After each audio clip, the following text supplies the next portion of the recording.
Ciao, benvenuto! Nel video di oggi voglio riprendere ancora una volta il discorso sulle escursioni invernali e quest'oggi in particolare andremo a parlare di tutte quelle false credenze legate al pericolo valanghe.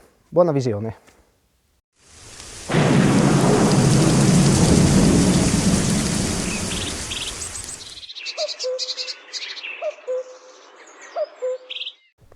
Allora, innanzitutto partiamo con una piccola precisazione linguistica. Spesso si sentono utilizzare il termine valanga e slavina come se avessero due significati differenti. In realtà i due termini sono sinonimi, indicano entrambi un movimento di una massa nevosa lungo un pendio.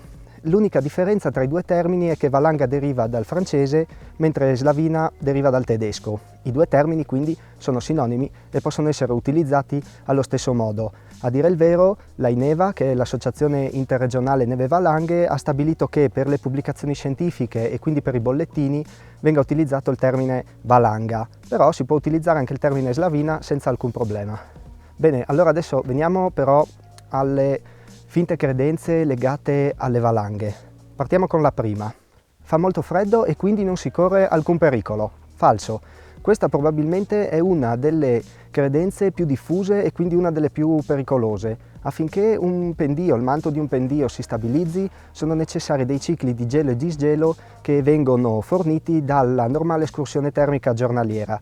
Se questo non avviene, la neve non può subire quel processo di metamorfosi che porta alla stabilità del pendio. Per cui periodi molto freddi, prima, durante e dopo una nevicata, non servono assolutamente ad assestare il pendio, anzi possono essere pericolosi perché non permettono la metamorfosi della neve.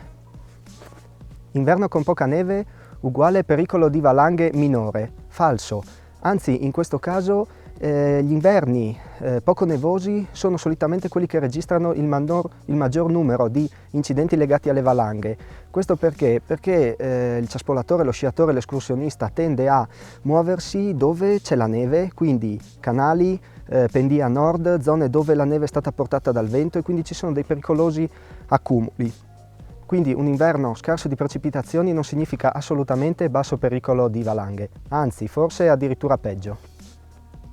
Gli incidenti legati alle valanghe avvengono soprattutto quando il grado di pericolo è 4 o 5. Falso. La statistica indica che la maggior parte degli incidenti legati alle valanghe avviene col grado di pericolo 2 o 3.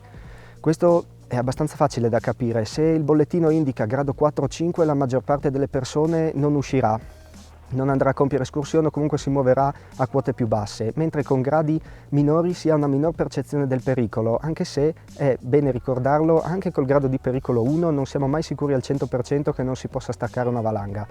Quindi il grado 4 e 5 inibisce la maggior parte degli escursionisti, mentre con grado 2 e 3 gli escursionisti si muovono maggiormente e probabilmente stanno anche meno attenti. Ecco perché il maggior numero di incidenti si registrano con questi due gradi. All'interno del bosco non vi è pericolo di valanghe. Falso, o perlomeno non del tutto falso. Diciamo che è vero, un bosco molto fitto, con piante molto grosse, limita le valanghe. Una valanga non si formerà all'interno del bosco, però bisogna sempre contestualizzare questo bosco. Se noi ci troviamo su un pendio boscato, ma al di sopra abbiamo diversi metri di prateria dove ci sono grosse precipitazioni nevose, se si stacca una valanga da questo punto, anche molto grossa, travolgerà il bosco senza alcun problema e noi con lui. Quindi la sicurezza in bosco ce l'avremo solo se tale bosco non è sovrastato da pendii inclinati più di 30 gradi.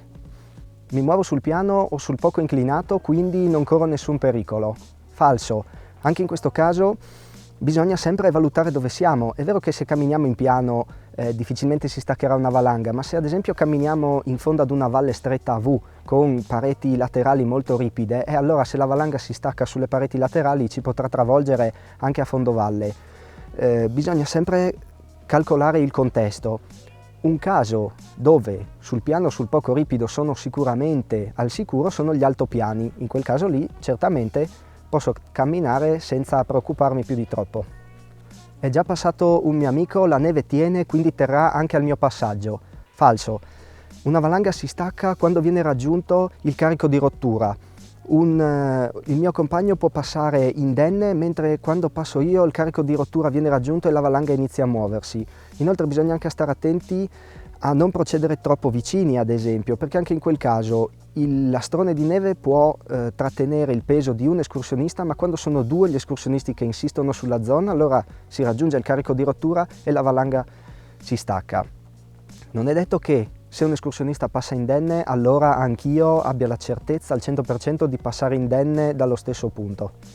Le valanghe si staccano da sole, quindi sono eventi totalmente casuali. Falso. Le valanghe si staccano in maniera spontanea solamente quando il bollettino indica grado 4 o 5. Per i gradi inferiori le valanghe non si staccano da soli, è sempre una questione di limite di rottura, limite di carico. Solitamente, quasi il 90% dei casi, sono gli escursionisti che innescano le valanghe.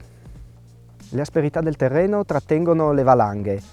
Falso o perlomeno solo in parte. Le asperità del terreno effettivamente trattengono le valanghe, ma solo le valanghe di fondo, quelle che solitamente si formano a inizio stagione o a fine stagione. Nel cuore della stagione, quando c'è molta neve, le valanghe si formano perché non c'è coesione tra i diversi strati della neve, quindi anche se il fondo è accidentato, poco incide sul formarsi di una valanga. Dopo un paio di giorni che ha nevicato, la neve fresca si è sicuramente assestata. Falso. Come ti dicevo in precedenza, l'assestamento di un pendio dipende dalla metamorfosi che i cristalli di ghiaccio subiscono. È vero che dopo un paio di giorni la neve fresca, quella nuova caduta, potrebbe essersi stabilizzata, però non è detto che lo strato di neve su cui questa nuova neve appoggia si sia stabilizzato, per cui ci potrebbero essere degli slittamenti a lastroni della neve. Quindi non è detto che in un paio di giorni un pendio sia completamente stabile. Sto attraversando un pendio, c'è già una traccia, se la seguo passerò a questo pendio indenne. Falso.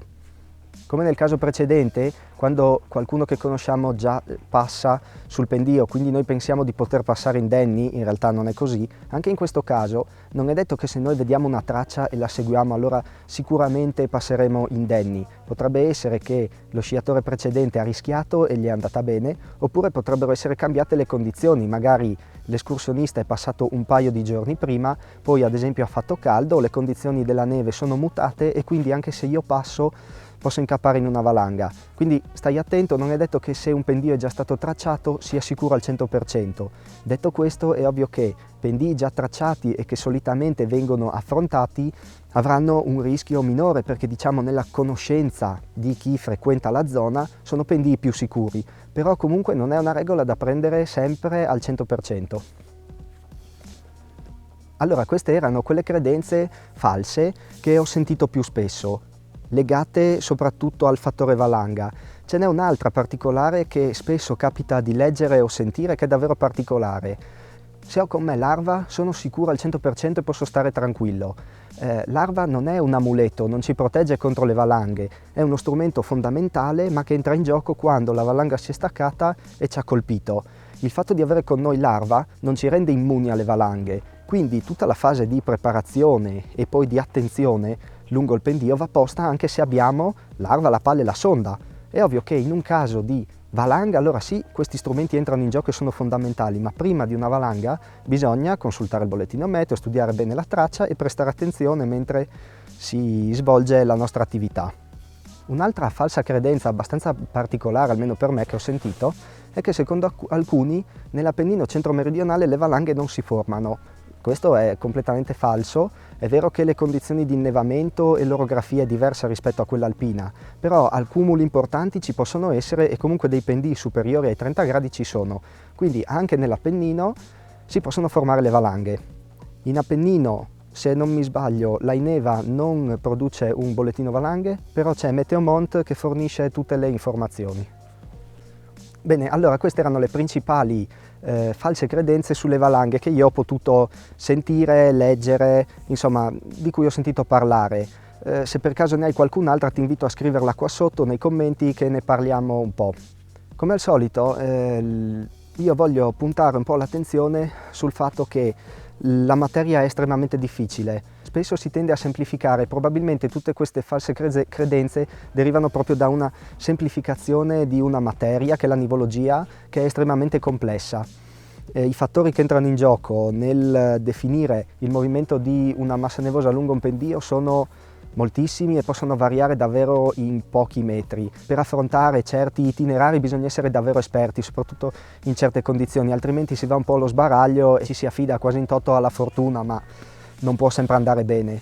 In linea generale, quello che io ti posso dire è, come al solito, di consultare il bollettino meteo per avere, come al solito, un'idea sul grado di valanga, poi decidere se è il caso o meno di andare, studiare un po' l'itinerario sulla carta e poi controllare bene le condizioni del manto nevoso mentre ci si muove. Ovviamente avere gli strumenti come arva, sonda e pala con sé, e quello che veramente mi sento di consigliarti, se sei solito andare in montagna o se vuoi iniziare ad andare in montagna d'inverno, è quello di fare un corso dedicato. Solitamente durano 2 giorni, si fa un pomeriggio di teoria, poi un giorno di pratica dove si va con degli istruttori in un campo controllato dove si provano l'arva, la pala e la sonda. Sono cose che possono davvero fare la differenza tra la vita e la morte, perché ti ricordo, un sommerso in una valanga ha circa una ventina di minuti per essere estratto ancora vivo, quindi il tempo è davvero poco e chi offre il primo soccorso devono essere gli escursionisti assieme a te che stanno affrontando l'itinerario. Bene, allora spero che anche questo video ti sia piaciuto. Io ti ricordo, se non l'hai già fatto, di andare a vedere anche gli altri dedicati all'escursionismo invernale. Troverai una playlist sotto in descrizione. Spero che il video ti sia piaciuto, io ti saluto e noi ci vediamo nel prossimo video. Ciao, a presto!